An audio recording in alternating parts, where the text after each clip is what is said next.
Leo படத்துல கூட Karuppayi song வந்தப்போ 2K கிட்ஸ் எல்லாம் வந்துட்டு ரொம்ப சந்தோஷப்பட்டு ஆர்வமா பார்த்தாங்க. சுந்தரா போட்டுட்டு அவ்வளோதான் மியூசிக், வேற ஒண்ணுமே கிடையாது. இன்னைக்கு நீங்க போட்டு பாருங்க, உட்கார முடியாது. அந்த டான்ஸிங் வரும்போது நம்மள அறியாம எந்திரிச்சு ஆடிடும். அது மாதிரி தான் காதலிக்கு நேரத்தில் சாகாவரம் பெற்ற படம். ஏற்றே சிரிச்சுட்டு இருக்கு, என்ன பேசுறாங்கன்னு தெரியாது. பாலையா போதுப்பா போதுப்பா இப்பவே இவ்வளவு என்னைக்கு வேணாலும் போட்டு காட்டி, யாருக்கு வேணாலும் போட்டு காட்டலாம். இன்னும் 50 வருஷம் கழிச்சு நீங்க போட்டு காட்டலாம். படம் அந்த காட்சி வந்துச்சு. இந்திய நடிகர்கள் அத்தனை பேரும் பயந்தது 2 பேர் தமிழ்நாட்டு நடிகர்கள். சனாதனத்துக்கு உளுந்த அடி, பொய் பேசிக்கிட்டாண்டா படம் நடத்துவீங்க, பிச்சை எடுக்கலாண்டா நீங்கிற மாதிரி அடிச்சு உதைச்சார். போற இடத்துல வச்சு வாங்கினார்.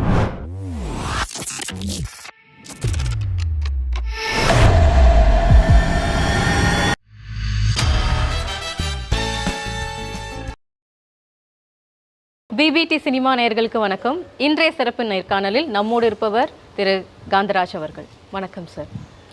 லியோ படத்துல கூட கருப்பாயி சாங் வந்தப்போ 2K கிட்ஸ் எல்லாம் வந்துட்டு ரொம்ப சந்தோஷப்பட்டு ஆர்வமா பார்த்தாங்க. ரீரிலீஸா அதிகமா விரும்பி பார்க்கறது இப்போ 2K கிட்ஸா தான் இருக்கிறாங்க. ஸோ இப்போ இருக்கிறத மக்கள் யாரும் ரசிக்கிறது இல்லை. ரீரிலீஸ் இல்லை, அதில் வந்து ஒரு பாட்டு கருப்பாயின்னு ஒரு சாங் வந்துச்சு. அதை 2K கிட்ஸ் எல்லாம் வந்துட்டு ரொம்ப ரசிச்சு பார்த்தாங்க. அந்த சாங் அப்படி பார்த்தீங்கன்னா கண்மணி அன்போடு காதலன் நான் எழுத கடிதம், அது வந்து பாப்புலர் சாங். அந்த படம் வந்து ஒரு 10 நாள் ஓடினதுக்கு காரணம் அந்த பாட்டு தான். அதே மாதிரி தான் தளபதி படம் என்னென்னவா கதை சொன்னாலும் ராக்கமா கையை தட்டு பாட்டு இல்லைன்னா அந்த படம் ஊற்றிட்டு போயிருக்கு. அது மாதிரி சில இளையராஜாவால் காப்பாற்றப்பட்ட படங்கள் அதெல்லாம். அந்த பாட்டு இன்றைக்கி போட்டாலும் கேட்டுக்கிட்டு இருக்கலாம். சிம்பனி ஆர்கெஸ்ட்ரா இளையராஜா அந்த கண்மணி அன்போடு காதலன் ரெக்கார்டு, அந்த பிஜிஎம் பாருங்கள், என்ன பிரமாதமாக இருக்குது தெரியுங்களா. அது அப்படியே அந்த டாப் ஆங்கிளில் வந்து அந்த குகையில் அந்த இது மெழுகுவத்தியெல்லாம் அப்படியே அங்கே வச்சு அந்த அந்த பேக்ரவுண்ட் மியூசிக் அப்படியே கேட்டுக்கிட்டே இருக்கலாம். அப்படியே உள்ளே போகிற மாதிரி இருக்கும், அனுபவிக்கணும். அப்போ தான் இளையராஜாவை நினச்சிக்கிறது. அந்த காட்சியை எப்படி மானசீகமாக உருவகப்படுத்தி அதுக்கு அப்படி ஒரு இசையை கொண்டு சேர்த்து அதை ஒரு அழகுப்படுத்தியிருக்க, அப்படியே அள்ளிக்கிட்டு போகுது. அதே மாதிரி தான் ராக்கமா கையை தட்டு, அதுக்கு பிரபுதேவா ஒரு காரணம். கோரியோகிராஃபி ஒரு சுலபமான பாட்டு, ரொம்ப சுலபமான பாட்டு. ரஜினி அது ரொம்ப சாதாரணமாக ஆடிட்டு போவார், எல்லாருமே ஆடலாங்கிற மாதிரி. அந்த வயலின் அப்படி ரொம்ப ஜனரஞ்சகமாக போச்சு. இதெல்லாம் சில பாடல்கள் இதெல்லாம் சினிமாவுக்கு ஒரு உயிர் கொடுத்தது. அந்த பாட்டுகள்லாம் வந்து எல்லா காலத்துக்குமே நிற்கும். இன்னும் 100 வருஷம் கழித்து கேட்டால் கூட இது கிருஷ்ணா முகுந்தா முராரே, நான் பையனாக இருக்கும்போது, நான் 4 வயசு பையனாக இருக்கும்போது கேட்ட பாட்டு இன்றைக்கி நீங்கள் போடுங்க. கூட்டியில் குண்டலம் கூவலம் ஏத்தாளம் நீளம்னு சொல்லி பாகவதர் பாட ஆரம்பித்தாருன்னா நீங்கள் அப்படியே கிருஷ்ணன் கீழே வந்துடுவான், இறங்கி வந்துடுவான். அதே மாதிரி தான் என்னுடன் தண்ணில் ஒரு ஈ மொய்த்த போது உங்கள் உடலில் தீப்பட்டார் போல் அந்த பாட்டெல்லாம்.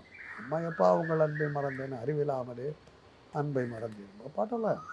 அதே மாதிரி எம்எஸ்வி போட்டத்தில் முகத்தில் முகம் பார்க்கலாம், விரல் நகத்தில் பவளத்தின் நிறம் பார்க்கலாம், கேட்டுக்கிட்டே இருக்கலாம். அதே மாதிரி எம்ஜிஆர் பாட்டு ஆடாத மனமும் உண்டோ, நடை அலங்காரமும் சிகை அலங்காரமும் கண்டு ஆடாத மனமும் உண்டோ, ரெண்டும் ஒரே மாதிரி ஸ்டைல், பட் பாட்டு கேட்டுக்கிட்டே இருக்கலாம். மாடர்ன் மியூசிக் எடுத்திங்கன்னா நான் நன்றி சொல்வேன் என் கண்ணனுக்கு, நான் நன்றி சொல்ல நானும் மறந்தது என்ன, அந்த பாட்டெல்லாம் காலத்தால் அழியாத பாடல்கள். எவ்வளோ பாட்டுங்க இருக்குது. காளையாம் பூ முடிச்சு தடம் பார்த்து நடை நடந்து வெறும் துந்தரா போட்டுட்டு அவ்வளோதான் மியூசிக், வேற ஒன்றுமே கிடையாது. காளையாம் பூ முடிச்சு தடம் பார்த்து நடை நடந்து வாழை இலை போல வந்த பொன்னம்மா ஏன் வாசலுக்கு வாங்கி வந்தது என்னம்மா, தந்தான தான நன்னே தானே தானே எவ்வளோ அப்படியே போகுது. உள்ளே போயிடுவீங்க. ஒரு ஹிந்தி பாட்டு இருந்தது, சுடுமேரா பன்மூரே தலையாப்ப முடிச்சு. அது மாதிரி இதெல்லாம் சாகாவரம் பெற்ற பாடல். அந்த அந்த பாட்டில் வந்து அதனால 96 கிட்ஸ் இல்லை, 2000 20,000 கிட்ஸ் கூட அதை கேட்பாங்க. அந்த இசைக்கு வந்து காலம் கிடையாது. காலத்தை கிடையாது. அதே மாதிரி தான் அன்றைக்கி நான் உங்ககிட்ட சொல்லி உங்ககிட்ட தான் பாடினேன்னு நினைக்கிறேன். ஆமாம். இது காற்றினிலே ஒரு கீதம், காலத்தை வென்ற பாடல், காலத்தை வென்ற பாடல். அதுக்கெல்லாம் சாவே கிடையாது, அமரத்துவம் பெற்ற பாடல். சில படங்கள் காதலிக்க நேரமில்லை, ஊட்டி வரை உறவு, அந்த மாதிரி படங்கள்லாம் மக்களை கதைக்குள்ளே கொண்டு போன படம். அதில் எக்ஸலண்ட் ஆக்ட் பண்ணிக்கிறது பார்த்தீங்கன்னா நடிகர் பாலையா. அந்த மாதிரி படங்கள் இப்போ வருதா? அந்த மாதிரி ஆக்டர் இப்போ இருக்காங்கன்னு நினைக்கிறீங்களா? அந்த மாதிரி படங்கள்லாம் எப்போவுமே நீங்கள் ஓடிட்டுருக்கு. இப்போ வந்து சில படங்களில் வந்து ஆல் டைம் ஃபேவரட்ஸ்னு சொல்லுவாங்க. சரி. இப்போ ஹாலிவுட் மூவிஸ் ஒரு 15 படங்கள் இருக்குது, ஆல் டைம் கிரேட்டும்பாங்க. அதாவது 7 பிரைட்ஸ் ஃபார் 7 பிரதர்ஸ்னு ஒரு படம் நீங்கள் எப்போ வேணாலும் போட்டு பார்க்கலாம். அது மாதிரி ஒரு கோரியோகிராஃபி டான்ஸை நீங்கள் பார்க்கவே முடியாது. அப்போ இன்றைக்கி நீங்கள் போட்டு பாருங்கள், உட்கார முடியாது. அந்த அந்த டான்ஸின்னு வரும்போது நம்மளை அறியாமல் எந்திரிச்சு ஆடிடுவோம். அது மாதிரி தான் காதலிக்க நேரமில் சாகாவரம் பெற்ற படம். பாலையா கிட்ட நாகேஷ் கதை சொல்லும்போது பாலையாவுடைய ரியாக்ஷனும் நாகேஷ் பண்ணுறதும் அந்த சீனில் 2 பேரும் என்ன பேசுகிறாங்கன்னு யாருமே பார்க்கல, சிரிச்சுக்கிட்டே இருப்பாங்க. தியேட்டரே சிரிச்சுக்கிட்டு இருக்கு, என்ன பேசுகிறாங்கன்னே தெரியாது. பாலையா வா போதும்பா போதும்பா இப்போவே இவ்வளவு. அதாவது சில படங்களை வந்து ஹிந்திலையும் மற்ற மொழிகள்லையும் மொழிபெயர்க்கும் போது யாரை வேணாலும் நம்ம பண்ணிடலாம். அதாவது எங்கள் காலத்து சினிமாக்களில் யாரை வேணாலும் நம்ம பண்ணிட முடியும். பாலையாவையும் எம்ஆர் ராதாவையும் நம்மளால் ரீப்ளேஸ் பண்ண முடியாது, அதை நடிக்கவே முடியாதுட்டா. பாகப்பிரிவினை இந்தியா எடுக்கும்போது சிவாஜி ரோலை பண்ணுறதுக்கு தெலுங்கு வர கூப்பிட்டாங்க, ஒரு கையெல்லாம் ஊனமாக வச்சுக்கிட்டு நடிக்க முடியாதுட்டார். அப்புறம் சுனில் தத்தை போட்டாங்க. இதுக்கு எம்ஆர் ராதா ரோல் இதுக்கு அவரையே பார்த்து எப்படியா இந்தியில் பேச சொல்லுங்க, அவரை தான் பிராண போட்டாங்க, எடுபட்டு. அதே மாதிரி சித்திங்கிற படத்தில் பாலையா தான் முக்கியமான ரோல். அதில் பிராண போட்டாங்க. பிரான் சொல்லிட்டாரு, கிட்ட கூட என்னால் வர முடியாது, கிட்ட கூட வர முடியாது. அதே தான் பாலையா. காதலுக்கு நேரம் இல்லையில் ஓம் பிரகாஷ்ன்றவர் யாரையோ போட்டாங்க. நாகேஷ் கிட்ட கூட மகமதும் வரலி. மகமது கிளீனாக சொல்லிட்டாரு, அதெல்லாம் ஒரு அளவுக்கு பார்க்குறேன், ட்ரை பண்ணுறேன், நாகேஷ் மாதிரிலாம் எதிர்பார்க்குறேன் இல்லையா. அவங்களாம் அதில் தான் அவங்களுடைய கண்ணியத்தை நம்ம பார்க்கலாம், அக்செப்ட் பண்ணாங்க. எங்களால் முடியாதுட்டாங்க. சிவாஜிக்கு அவங்க கொடுத்த டைட்டிலே வேறு இல்லை, அதெல்லாம் வேர்ல்டு கிளாஸ். சஞ்சீவ்குமார் சொன்னது, அதை பற்றி பேசுறதுக்கு எனக்கெல்லாம் அதான் தட் இஸ் வேர்ல்ட் கிளாஸ் அப்படின்ட்டு. Man with 1000 faces Shammi Kapoor சொன்னது சிவாஜி. அவங்க அதெல்லாம் அக்செப்ட் பண்ணாங்க. நம்ம அவங்கள வந்து பெருசாக பேசுகிறேங்கிறது வேறு விஷயம் சொல்கிறேன். அது மாதிரி அந்த இதெல்லாம் சாகாவரம் பெற்ற படங்கள். அது மாதிரி அந்த ஆல் டைம் ஃபேவரட்ஸ்னு சொன்னேன் இல்லையா, அது 7 பிரைட்ஸ் ஃபார் 7 பிரதர்ஸ் மாதிரி படங்கள்லாம் ஆல் டைம் ஃபேவரட்னு ஹாலிவுட்டில் எடுத்த ஒரு 15 படங்களுக்கு அந்த பேர் உண்டு. அது மாதிரி தமிழில் எடுத்த படங்களில் காதலிக்க நேரம் இல்லை, ஆல் டைம் ஃபேவரட். நீங்கள் என்னைக்கு வேணாலும் போட்டு காட்டி, யாருக்கு வேணாலும் போட்டு காட்டலாம். இன்னும் 50 வருஷம் கழித்து நீங்கள் போட்டு காட்டலாம். படம் அந்த காட்சியை ரசிக்கலாம். ஒரு சின்ன இடத்துல கூட ஒரு கதாநாயகியோ கதாநாயகனுக்கோ கவர்ச்சி காட்சி கிடையாது. டீசென்ட்லி இன்ட்ரெஸ்ட், ஒரு சின்ன கவர்ச்சி காட்சி கிடையாது. அவ்வளோ அற்புதமான படம். குடும்பத்தோடு உட்காந்து பார்க்கலாம், குழந்தைகளோடு உட்காந்து பார்க்கலாம், மனக்கவலையெல்லாம் மாற்றிக்கலாம். அந்த மாதிரி படம் அது மாதிரி ஆல் டைம் ஃபேவரட்ஸ். அதான் நான் சொன்னேன், தென்னிந்திய நடிகர்கள் அத்தனை பேரும் பயந்தது 2 பேர் தமிழ்நாட்டு நடிகர்கள். ஒன்று எம்ஆர் ராதா, இன்னொன்று பாலையா. ஒரு பிரபல நடிகருடைய மனைவி, ஹாலிவுட் பாலிவுட் நடிகருடைய மனைவி, எங்களுக்கு ரொம்ப வேண்டப்பட்டவங்க. அவங்க அந்த கல்யாணம் ஆக பெருசாகிறதுக்கு முன்னாடி எங்கள் வீட்டில எல்லாம் வந்து தங்கியிருப்பாங்க. அவங்க அந்த காதலுக்கு நேரமில்லை பாடத்தை பார்த்துட்டு பாலையா பாலையா பாலையான்னு அவ்வளோ உயிரை விட்டார், அப்படி உயிரை விட்டார். ஹீரோவெல்லாம் நடித்தவங்க யாருன்னு தெரியல, அந்த அளவுக்கு அவங்கெல்லாம் பார்த்து ரசிச்சார். அதே மாதிரி எம்ஆர் அவங்களெல்லாம் ரீப்ளேஸ் பண்ணுறது அவ்வளோ சுலபம். மல்டி டேலண்ட்டு கொடுத்த ரோலை அவங்க அழகுபடுத்திடுவாங்க. பதிபக்திங்கிற ஒரு படத்தில் ஒரு லெட்டர் வரும், சிவாஜி எழுதுனதா. அந்த லெட்டரை படித்து காட்டுவார். அந்த சீனை கூகுளில் போட்டு பாருங்கள். அந்த ஒரு சீனுக்கு அந்த படத்தை பார்க்கலாம், 10 தடவை பார்க்கலாம். அது அவ்வளோ அற்புதமாக நடிச்சிருப்பார். அதெல்லாம் கிளாஸ். அது மாதிரி இப்போ நீங்கள் சொன்னது சொல்கிறேன். இதெல்லாம் அவங்களாம் all time favourites, all time great. சினிமான்ற ஒரு பேச்சு எடுக்கும்போது இவங்களெல்லாம் இல்லாமல் நீங்கள் பேசணும். எம்.ஆர். ராதா அவர்கள் வந்து எப்பயுமே ஒரு சர்ச்சைக்குரிய நபராகவே இருக்கிறார். அவரை பற்றி பேசும்போது என்ன காரணம்னு நினைக்கிறீங்க? அவரை பற்றி நேற்று ஒன்று படித்தேன். ஓகே. அவர் என்ன சொல்லியிருக்காரு, கோயில் பிச்சைக்காரன் தினம் அந்த கோயில் வாசலில் உட்காந்து பிச்சை எடுத்துக்கிட்டு இருக்கிறான். சாகரவனும் பிச்சை எடுத்துக்கிட்டு தான் இருக்கான். கடவுள் கோயில் வாசலில் தாண்டா உட்காந்துருக்கான். தினம் உட்காந்து பிச்சை எடுக்கிறவனே கடவுள் காப்பாற்றினே ஏதோ ஒரு நாள் போய் கும்பிட்ற உனக்கு எப்படிடா காப்பாற்று கடவுள் கேட்டார். இந்த கேள்விக்கு என்ன பதில் சொல்லுவீங்க? அவன் பிச்சை எடுத்துக்கிட்டு இருக்கான் வாசலில் உட்காந்து. பிச்சைக்காரனாவே தான் இருக்கிறான். கோயில் அர்ச்சகர் எடுத்துங்க. அந்த சாமியை கழுவுறதுலேருந்து அதுக்கு ட்ரெஸ் பண்ணுறதுலேருந்து அலங்காரம் பண்ணுறது அபிஷேகம் பண்ணுறது எல்லாம் பண்ணியிருக்காங்க. அப்போ தெருவில் வந்தாக்கா அந்த தட்டை இந்த சில்லறை பொருட்கள் காசோட எந்த கோயில் அர்ச்சகர் வந்து பணக்காரனாக இருக்கா? ஆக அதுலேயே தெரியலையாக்கா காலமெல்லாம் கடவுள் அடியிலே கிடக்கிறவனுக்கு பண்ணாத கடவுளாக உனக்கு பண்ண போதுன்னு எம்.ஆர். ராதா கேட்குறாரு. இவன் இந்த மாதிரி கேள்வி கேட்டதெல்லாம் தான் பிரச்சனை வருது. இப்போ இவர் பகுத்தறிவான கேள்விகள் கேட்குறாரா இல்லை ஒருத்தங்களை அசிங்கப்படுத்தணுங்கிறதுக்காக கேட்குறாரு? நீங்கள் அதை அசிங்கன்னு எடுத்துக்கிட்டால் அது உங்கள் மாமான அழுக்கு. உங்கள் மன அழுக்கு. அதுக்கு நாங்கள் என்ன பண்ணுறது? ராமனை பற்றி கேட்டார். தசரதனுக்கு 50,000 பொண்டாட்டி. கதையாக அசிங்கம்.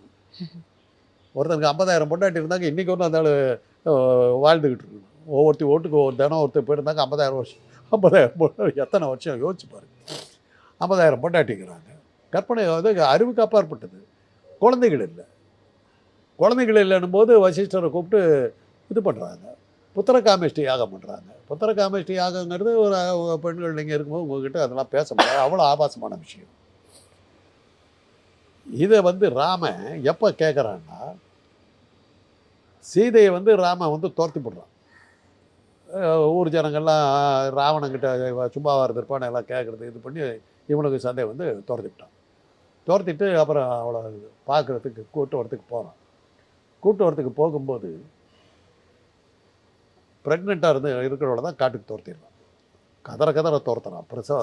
ப்ரெக்னெண்ட்டாக இருந்தவளை துரத்துறான் வீட்டை விட்டு. அவள் போய் வசிஷ்டருடைய இதில் வால்மீகி ஆசிரமத்தில் தான் போய் இருக்கிறான். வசிஷ்டர் அங்கே இருக்கார். 2 குழந்தைங்க வர்றாங்க. ராமன் கேட்குறான், எம்.ஆர். ராதா நாடகத்தில் சீன், எப்படியா இன்னொரு பிள்ளை வந்தது? உடனே வசிஷ்டர் சொல்கிறாரு, லவன் மாத்திரம்தான் இருக்கான். சீதை வந்து குளிக்கிறதுக்கு போனான். லவனை என்கிட்ட விட்டுட்டு போயிட்டா, நீங்கள் பார்த்துங்கன்ட்டு. நான் தவத்தில் இருந்தேன். தவத்துக்கு கண்ணு திறந்து பார்க்குற பிள்ளைய காணும். தேடி பார்த்தேன், எங்கேயுமே காணும். எனக்கு பயம் வந்துருச்சு. உடனே ஒரு தர்மப்பில்லை எடுத்து போட்டு இன்னொரு குழந்தைய உருவாக்கிட்டேன். லவன் மாதிரி ஒரு குழந்தைய உருவாக்கிட்டேன். சீதை எல்லாத்தையும் முடிச்சுட்டு ஆத்தங்கரையில் திரும்பி வரும் பார்த்தா லவன் அவள் கூட வர்றான். ஸோ அம்மா தேடிட்டு அவன் போயிருக்காங்க. தெரியாமல் நம்ம ஒரு குழந்தைய உருவாக்கிட்டோமேன்னு சொல்லிட்டு, சரி இந்த குழந்தை வேணான்னு சொல்லி நான் அழிக்க பார்த்தேன். அப்போ சிவத்தை சொன்னால், உருவாக்கிட்டீங்க, அது இருந்துட்டு போகட்டும் அப்படின்னா. அப்படி பிறந்தவன் தான் இவன். எம்.ஆர். ராதா தான் ராமன். ஏயா இவ்வளோ சுலபமாக ஒரு குழந்தைய பெற்றுக்கிட்டேன். எங்கள் அப்பனுக்கு குழந்தை இல்லைன்னு எங்கள் அம்மாலையெல்லாம் என்ன பாடுபடுத்துறேன் நீ?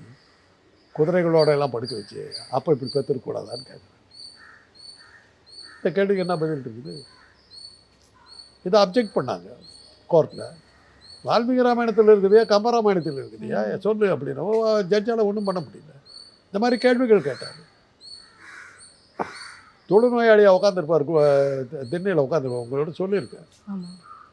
தொழுநோயாளியாக உட்காந்துருப்பார், கண்ணெல்லாம் வேறு தெரியாது, பிச்சை எடுத்துக்கிட்டு உட்காந்துக்கிட்டு இருப்பார். திண்ணையில் உட்காந்துருப்பார். அந்த திண்ணைக்கு அந்த பக்கம் இன்னொரு ஆள் உட்காந்துக்கிட்டு இது கொழுப்படுத்து பாடுவார். தீராத வினையெல்லாம் தீர்த்து வைப்பான் கோவிந்தன் அப்படிம்பார். அப்படி பார்ப்பான். ஏடா தீராத வினையெல்லாம் தீர்த்து வைக்கிற கோவிந்த நோயை சரிப்படுத்திடக்கூடாது. அவன் உடனே திருவோட்டை கிளவி புத்தி வந்துருச்சுடா, எங்கள் அப்பனுக்கு புத்தி வந்துருச்சுடா, கேள்வி கேட்க ஆரம்பிச்சிட்டான்டா. இது மாதிரி பகுத்தறிவு கருத்துக்களை அவர் பரப்பிக்கிட்டே வந்தார். அதில் வந்து கேட்டேன் நான், அது சனாதனத்துக்கு உளுந்த அடி. போய் பேசிக்கிட்டாண்டா, பொழப்பு நடத்தினீங்க, பிச்சை எடுக்கலாண்டா நீங்கிற மாதிரி அடித்து உதைச்சார். போகிற இடத்துல பிச்சு வாங்கினார். அதில் வந்த கோபம் தானே. அதில் வந்த கோபம் தான் அவரை வந்து முரட்டுக்காரர் அது இதுன்னாங்க. அதுக்கப்புறம் அவர் சினிமாக்குள்ளார திரும்பி நல்ல இடத்து சம்மந்தங்கிற படத்தில், ரத்தக்கண்ணீர் படத்துக்கு அப்புறம் மறுபடியும் ஒரு சினிமாவுக்கு வரல. நல்ல இடத்து சம்மந்தங்கிற படத்தில் அவர் மறுபடியும் ஏபி நாகரன் தான் அறிமுகப்படுத்தினார். அதுக்கப்புறம் பாகப்பிரிவு கூட வந்து அதுக்கப்புறம் எம்.ஆர். ராதா இல்லாமல் சினிமா இல்லைங்கிற மாதிரி இருந்துச்சு. விநியோகத்தர்கள் என்ன கேட்டாங்க, எம்.ஆர். ராதாவை புக் பண்ணிட்டீங்களா? புக் பண்ணிட்டீங்கன்னா படம் முடிஞ்சு போச்சு. அதுக்கப்புறம் எம்ஜிஆர் போட்டிங்கன்னா, சிவாஜி போட்டிங்கன்னாங்க secondary. First MR. Radha book பண்ணிக்கலாம். அந்த அளவுக்கு அவருடைய கோலோச்சர் அளவுக்கு போனார். நிஜமாவே எம்ஆர் ராதா அவர்களுக்கும் எம்ஜிஆர் அவர்களுக்கும் என்ன பிரச்சனை இருந்தது? தெரியாது. தெரியாது. ஏன் சுட்டுக்கிட்டாங்கன்னு தெரியாது. அவர்கிட்ட கேட்டபோது சிரிச்சுக்கிட்டாரு. பல விஷயங்கள் என்கிட்ட பகிர்ந்துக்கிட்டு இருக்காரு. இந்த விஷயத்தை அவர் என்கிட்ட சொன்னார். ஏன் ஒரு பத்திரிகைகளுக்கு மாத்திரம் இதை என்ன கொடுத்தாருன்னா, சுட்டான் சுட்டேன் அப்படின்னாரு. அதுக்கு விளக்கங்கள் நீங்கள் என்ன வேணால் எழுதிக்கிட்டார். அதை பற்றி விளக்கம் சொல்கிறதுக்கு 2 பேர்தால தான் முடியும். ஒன்று எம்ஆர் ராதா, இன்னொன்று எம்ஜிஆர். 2 பேரும் இப்போ இல்லை. அதை விட்டுற வேண்டியது. அதாவது அது வரலாற்றில் என்றைக்குமே தெரிந்து கொள்ள முடியாத விடை தெரியாத ரகசியங்கள். ஒரு அது விஷயம். கென்னடி யார் கொண்டாங்கிற மாதிரி தான், ஹிட்லர் எங்கே மறைஞ்சாருங்கிற மாதிரி தான், யார் நேதாஜி இருக்காரா இல்லைங்கிற கேள்வி மாதிரி தான். இதெல்லாம் விடை காண முடியாத பதில். என்ன காரணம் யாருக்கு தெரியாது.